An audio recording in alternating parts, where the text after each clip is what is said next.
অভিযানের পরও কেন্দ্রীয় ব্যাংকের পাশে চলছে নতুন টাকার রমরমা বাণিজ্য। অভিযোগ, এই টাকার বেশিরভাগই আসছে খোদ ব্যাংকের কর্মকর্তা কর্মচারীদের কাছ থেকে।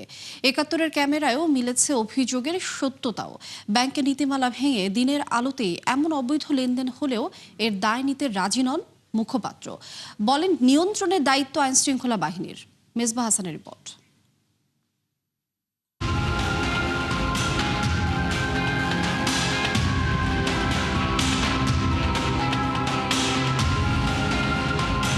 এ যেন চোর পুলিশ খেলা। দিন দুপুরে প্রকাশ্যে কিংবা আড়ালে কেন্দ্রীয় ব্যাংকের পাশে চলছে নতুন টাকার বেচাকেনা। অভিযানের পর থেকেই এমন লুকোচুরি করেই চলছে এই বাণিজ্য। কেন্দ্রীয় ব্যাংকের এই কর্মকর্তা কয়েক বান্ডিল নতুন টাকা বিক্রি করলেন ফুটপাতের বিক্রেতার কাছে। ৭১-এর ক্যামেরা দেখেই দৌড়ে পালানোর চেষ্টা করেন তিনি। পরে স্থানীয়দের তোপের মুখে স্বীকার করেন ঊর্ধ্বতন এক কর্মকর্তার নির্দেশেই এখানে আসার কথা। আমি একটা থেকে পাই, এই যে স্যারের থেকে আমার কাছে আছে, একটা দিছিল। সেনা কল্যাণ ভবনের পাশের এই রাস্তায় চলছে নতুন টাকার রমরমা বাণিজ্য। কিছুক্ষণ পরপর যেখানে কর্মকর্তা কর্মচারীদের আনাগোনা, কারো হাতে ব্যাগ ভর্তি টাকা, কারো হাতে নতুন টাকার বান্ডিল। ফুটপাত গাছের নিচে চায়ের দোকানে বসেই সেরে ফেলা হচ্ছে লেনদেন। বোঝার উপায় নেই কে ক্রেতা কে বিক্রেতা। তবে ক্যামেরা দেখলেই পাল্টে যায় চিত্র। যেমন এই ব্যক্তি ব্যাগ ভর্তি নতুন টাকা নিয়ে এসেছেন বিক্রির জন্য। ক্যামেরা দেখেই দ্রুত টাকা দিয়ে পালিয়ে যান তিনি। কিছুক্ষণ পর দেখা মেলে পাশের আরেকটি দোকানে। জিজ্ঞেস করতেই আবারও ছুটতে পড়েন তিনি। আমার না, আমি কি ব্যবসা করিনি। আপনি কোত্থেকে? আমি ব্যবসা করি না বাবা, এটা মাল আমি আইনা দিছি। এই ব্যাংকের স্টাফরা দেয় না, কি কিনছি আমার দরকারে ব্যাংক তো কন্ট্রোল করে, ব্যাংকে তো দেয় না। অফিসারকে গাড়ি চেক করেন, তাইলে পাইবেন। মূলে যান, গরিব পেশাদার গেলে তো পাইবেন না। এই বিক্রেতা প্রথমে নিজেকে সিন্ডিকেটের সদস্য দাবি করলেও ক্যামেরা দেখে কথা ঘুরিয়ে ফেলেন। আমি তো এখান থেকে কিনা নেয়, এখান থেকে বিক্রি করে। এরা কার থেকে নেয় এরাই করতে পারবো। তথ্য বলছে এবার সাধারণ মানুষের জন্য নতুন টাকা না ছাড়লেও কর্মকর্তা কর্মচারীদের জন্য সর্বোচ্চ ১,৮৩,০০০ টাকা নতুন টাকা দিয়েছে কেন্দ্রীয় ব্যাংক। আর সেই টাকাই এখন খোলা বাজারে বিক্রি হচ্ছে চড়া দামে। ৫, ১০ ও ২০ টাকার একটি বান্ডিল কিনতে গুনতে হচ্ছে অতিরিক্ত ৫০০ টাকা পর্যন্ত। আর ৫০ আর ১০০ টাকার বান্ডিল বিক্রি হচ্ছে ৬০০ টাকা বাড়তি দামে। তবে এ বিষয়ে কোনো জবাব দিতে পারেননি কেন্দ্রীয় ব্যাংকের মুখপাত্র। নিয়ে যাওয়ার পর ওই নোট তারা কি করছে সেটা আমাদের দেখার দায়িত্ব না। আইন শৃঙ্খলা বাহিনী রাস্তায় আছে, তারা অবশ্যই এই ব্যাপারে ব্যবস্থা নেবে। এই ব্যাপারে বাংলাদেশ ব্যাংক নতুন করে কোনো ইনস্ট্রাকশন দিবে না।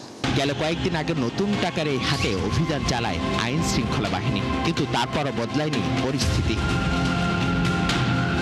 ৭১, ঢাকা। অবশেষে শাস্তির আওতায় আসছেন মনগড়া আর্থিক প্রতিবেদন তৈরির সাথে জড়িত হিসাববিদরা। গত ৬ মাসে শাস্তির মুখে পড়েছেন অর্ধশত চার্টার্ড অ্যাকাউন্টেন্ট বা নিরীক্ষক।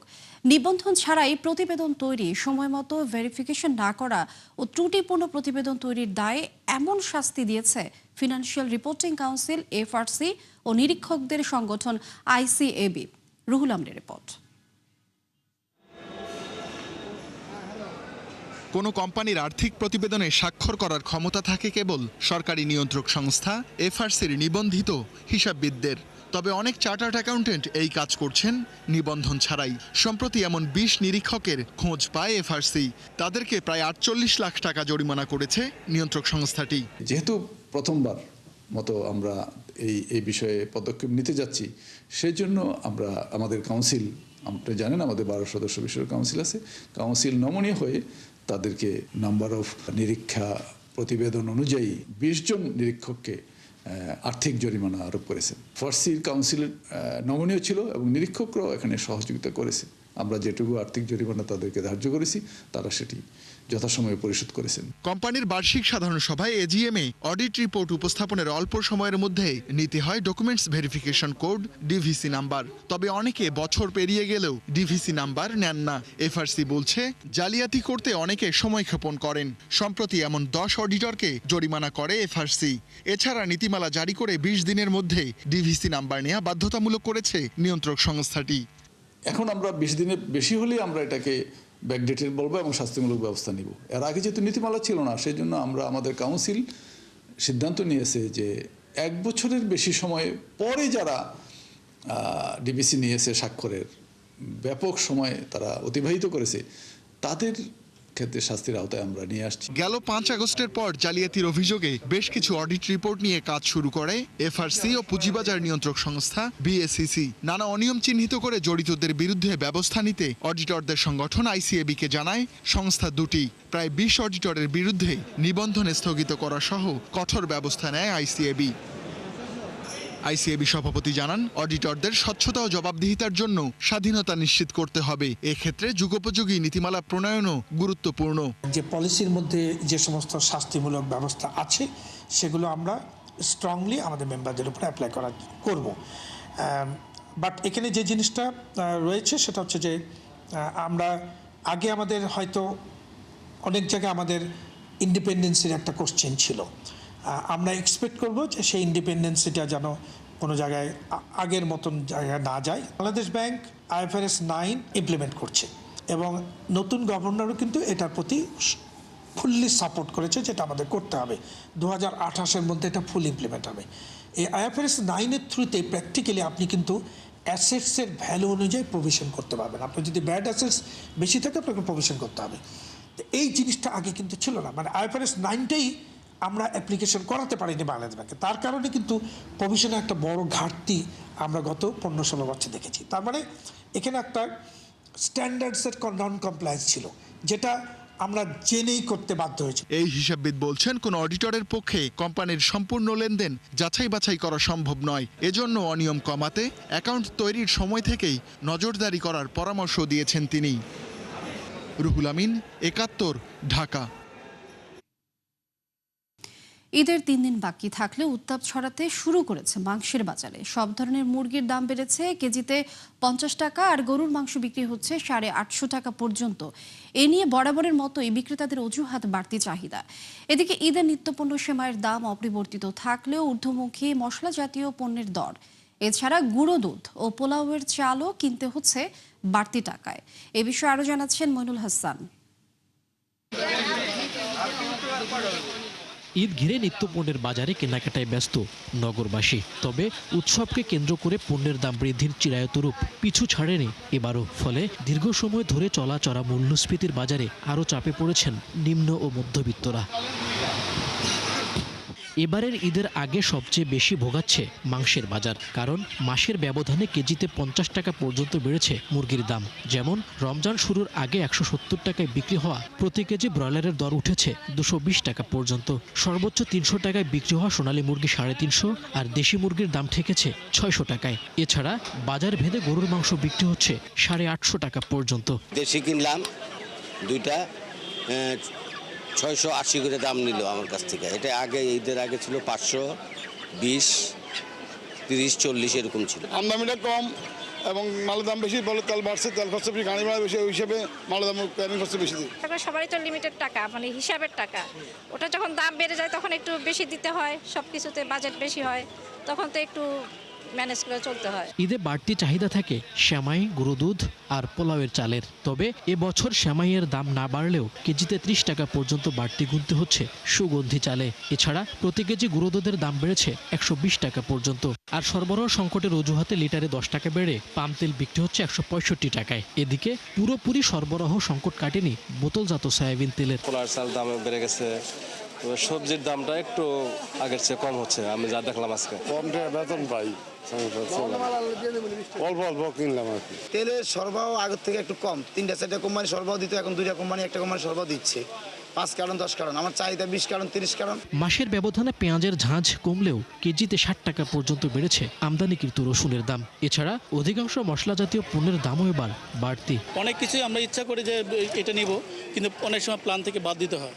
সো ওইভাবেই ঠিক চলতে হয় আসলে। বাচ্চা কাচ্চা যেটা চাই এটা কিনতে গেলে অনেক টাইমে পারতেছি না, কষ্ট হয়। টিসিবির তালিকায় থাকা 58টি পণ্যের মধ্যে মাসের ব্যবধানে দাম বেড়েছে 21টির, আর অপরিবর্তিত আছে বেশিরভাগ।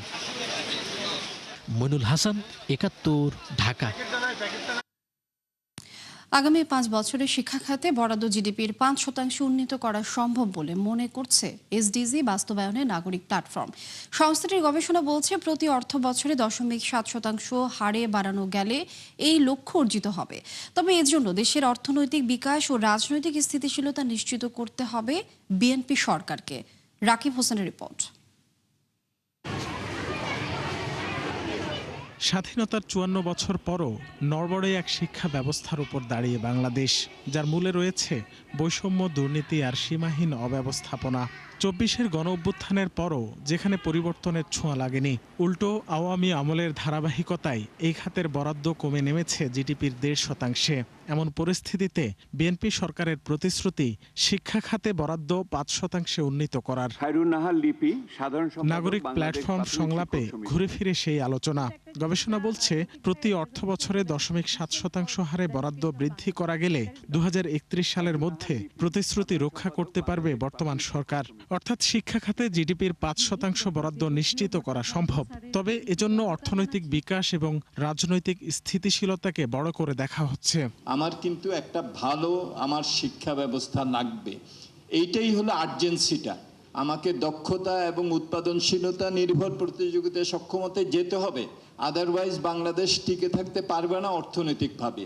এবং মানসম্পন্ন শিক্ষা নিশ্চিত করার ক্ষেত্রে আমাদের আগামী দিনের দেশের অর্থনৈতিক বিকাশ এবং রাজনৈতিক স্থিতিশীলতা দুটি ওতপ্রোতভাবে জড়িত থাকবে বলে আমরা দেখেছি। বক্তারা বলেন, শুধু বরাদ্দ বাড়ালেই সমাধান মিলবে না, দরকার উপযুক্ত ও টেকসই শিক্ষানীতি। এ সময় দুর্নীতি ও বৈষম্য দূর করতে সরকারের পরিকল্পনা তুলে ধরেন প্রাথমিক ও গণশিক্ষা প্রতিমন্ত্রী। যেই জায়গাগুলোতে সবচেয়ে বেশি আপনার করাপশন বা বাণিজ্য হয়ে থাকে সেই জায়গাগুলো আমরা বন্ধ করার ব্যবস্থা করছি। এমপিও হয়তো বন্ধ করতে পারলে ভালো হতো, কিন্তু এখন এত বড় পরিসরে এটা চলে গেছে যেটা বন্ধ করা সম্ভব না। কিন্তু এখন এটার করাপশন কিভাবে বন্ধ করা সম্ভব, কারণ এমপিও দেওয়ার পর বা এই যে রেজিস্ট্রেশন সিস্টেম দেওয়ার পর রেজিস্ট্রেশন নকল করার ভিন্ন ব্যবসা শুরু হয়ে গেছে।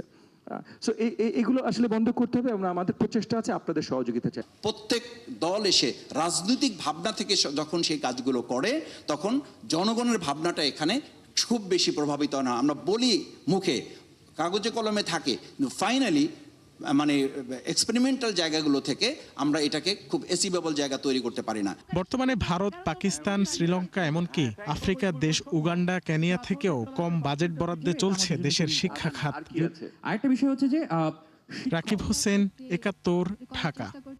হরমুজ প্রণালী সচল করতে এবার চীনের সহায়তা চাইলেন মার্কিন প্রেসিডেন্ট। মিত্র দেশগুলোর পাশাপাশি বিশ্ব বাণিজ্যের গুরুত্বপূর্ণ এই পথ খোলা রাখতে চীনের হস্তক্ষেপ চান তিনি। তা না হলে চলতি মাসে এই শুল্ক নিয়ে বৈঠকে পিছিয়ে দেওয়ার কথাও বলেন ট্রাম্প। অন্যদিকে প্রণালী দিয়ে জাহাজ চলাচল এসেছে ইরানের নতুন সিদ্ধান্ত। মার্কিন আধিপত্য কমাতে লেনদেন করতে হবে ইউয়ানে। নাদিয়া ইসলাম তুলি রিপোর্টে বিস্তারিত। হরমুজ প্রণালী খুলে দিতে মিত্র দেশগুলোর পাশাপাশি এবার চীনের দ্বারস্থ মার্কিন প্রেসিডেন্ট ডোনাল্ড ট্রাম্প। চীন সহ ফ্রান্স, যুক্তরাজ্য, জাপান ও দক্ষিণ কোরিয়াকে নৌপথ সুরক্ষিত রাখতে সহায়তার আহ্বান জানিয়েছেন তিনি। যদিও এই নৌপথে জাহাজ পাহারা দিতে কোনো যুদ্ধজাহাজ পাঠানোর পরিকল্পনা নেই জাপান ও অস্ট্রেলিয়ার। চলতি মাসের শেষে বেইজিংয়ে চীনা প্রেসিডেন্ট শি জিনপিং এর সাথে বৈঠকের কথা রয়েছে মার্কিন প্রেসিডেন্টের। এর আগেই হরমুজ প্রণালী চালু রাখতে দেশটির সহায়তা চান ট্রাম্প। এমনকি তা না পেলে গুরুত্বপূর্ণ এই সফর পিছিয়ে দেওয়ার কথাও বলেন তিনি। যদিও ট্রাম্পের আহ্বানে এখনো কোনো প্রতিক্রিয়া জানায়নি বেইজিং। অন্যদিকে হরমুজ প্রণালী দিয়ে জাহাজ চলাচলে এসেছে ইরানের নতুন সিদ্ধান্ত। মার্কিন আধিপত্য কমাতে ও ডলার নির্ভরতা থেকে বের হতে কেবল ইউয়ানে লেনদেনের শর্তে সীমিত সংখ্যক তেল ট্যাঙ্কারকে প্রণালী দিয়ে যাওয়ার অনুমতি দিবে দেশটি। তথ্য বলছে বিশ্বব্যাপী তেল পরিবহনের 20% হয় হরমুজ প্রণালী দিয়ে, আর পুরো বিশ্বে সিংহভাগ তেলের লেনদেন হয় মার্কিন ডলারে। পেট্রোডলার নামের এই ব্যবস্থা শুরু হয় 70-এর দশকে, যেখানে একমাত্র ব্যতিক্রম নিষেধাজ্ঞার আওতায় থাকা রাশিয়া। মধ্যপ্রাচ্য থেকে জ্বালানি সরবরাহের উপর ব্যাপকভাবে নির্ভরশীল চীন। বিশ্বের দ্বিতীয় বৃহত্তম অর্থনীতির দেশটি তার ব্যবহৃত তেলের প্রায় 45% হরমুজ প্রণালী দিয়ে পরিবহন করে থাকে। কেপলারের মতে গেল বছরেও শুধুমাত্র ইরান থেকে দৈনিক 1.38 মিলিয়ন ব্যারেল তেল আমদানি করে চীন, যা সমুদ্রপথে আসা মোট তেলের প্রায় 13.5%। পরিস্থিতি আরও খারাপ হচ্ছে ইরানের খার্ক দ্বীপকে কেন্দ্র করে, কেননা দেশটির প্রায় 90% অপরিশোধিত তেল রপ্তানি কার্যক্রম পরিচালনা করা হয় এই দ্বীপ থেকে। সম্প্রতি খার্ক দ্বীপে ইরানের তেল কেন্দ্রের কাছে সামরিক লক্ষ্যবস্তুতে হামলা চালায় যুক্তরাষ্ট্র। এতেই বাড়ছে শঙ্কা। যদিও ইরানের পররাষ্ট্রমন্ত্রী এক সাক্ষাৎকারে বলেন, যুক্তরাষ্ট্র ও ইসরায়েল ছাড়া বাকি সবার জন্যই উন্মুক্ত রয়েছে হরমুজ প্রণালী। নাদিয়া ইসলাম তুলি, ৭১। দর্শক, এই ছিল ৭১ বিজনেসের এখনকার আয়োজনে। সরাসরি সংবাদ অনুষ্ঠান দেখতে চোখ রাখুন ৭১ ফেসবুক পেজে এবং সাবস্ক্রাইব করুন ৭১ ইউটিউব চ্যানেল। থাকুন ৭১ সাথে।